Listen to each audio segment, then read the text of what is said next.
A redenção é uma das grandes palavras da literatura de Dostoiévski. Em um mundo que frequentemente nos convence de que somos definidos pelos nossos erros, fracassos e quedas, o escritor russo nos apresenta uma visão profundamente diferente. A de que o ser humano pode se transformar, pode recomeçar, pode encontrar luz mesmo depois de atravessar os períodos mais sombrios da existência. Este é o Caderno Dostoiévski. Se você aprecia o nosso trabalho, curta este vídeo e inscrever-se no canal.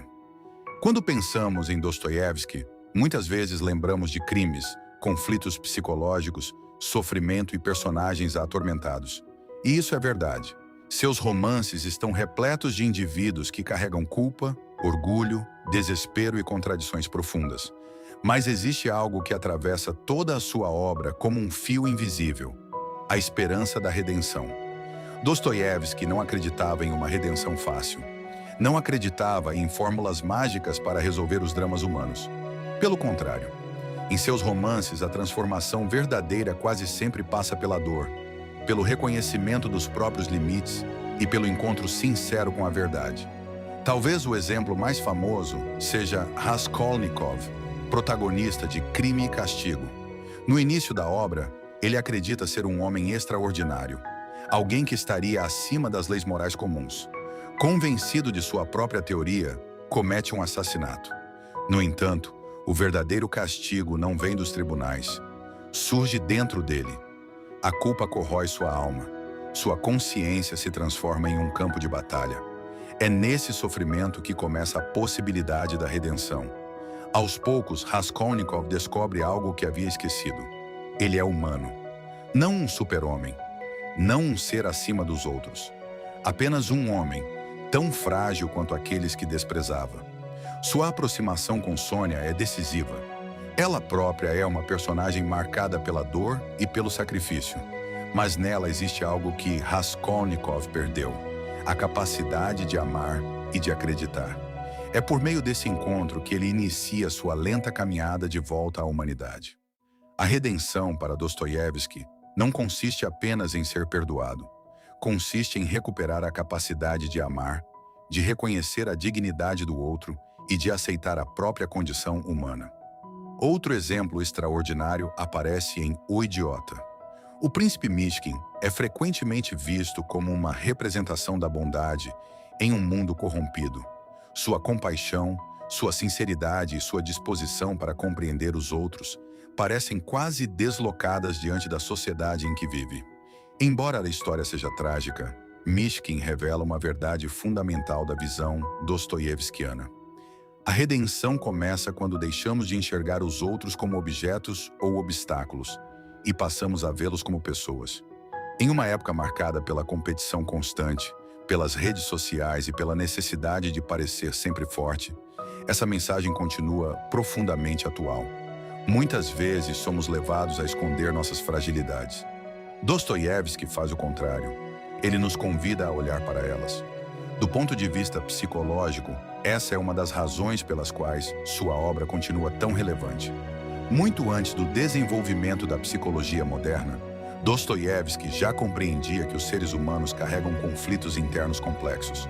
Sabia que negar os próprios erros não produz cura.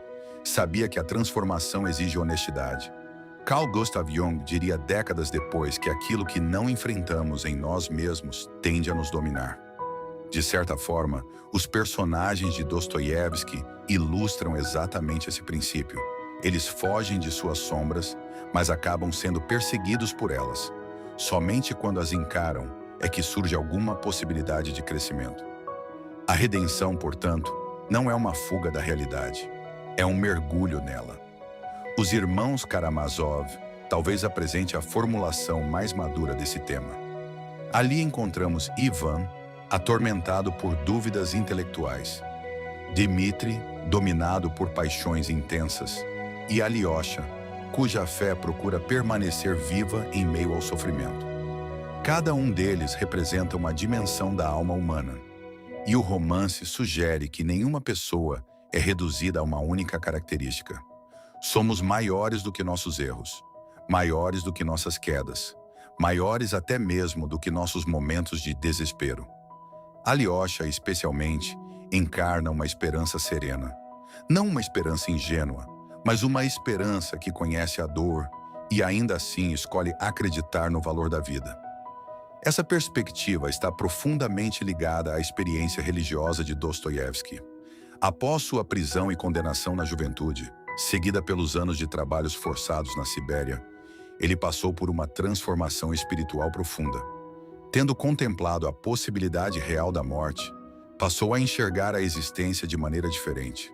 Por isso, em sua obra, a redenção está intimamente ligada ao amor, ao perdão e à compaixão. Não se trata apenas de um conceito teológico, trata-se de uma realidade humana.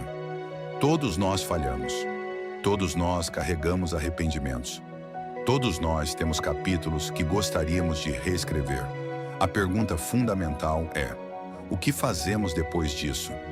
Dostoiévski responde que a vida continua aberta. Enquanto houver consciência, enquanto houver amor, enquanto houver disposição para recomeçar, existe esperança. Essa talvez seja uma das mensagens mais belas de toda a sua obra. Você não é apenas o seu pior erro. Você não é apenas aquilo que perdeu. Não é apenas as suas quedas. Existe sempre a possibilidade de transformação. Existe sempre a possibilidade de crescimento, a possibilidade de redenção.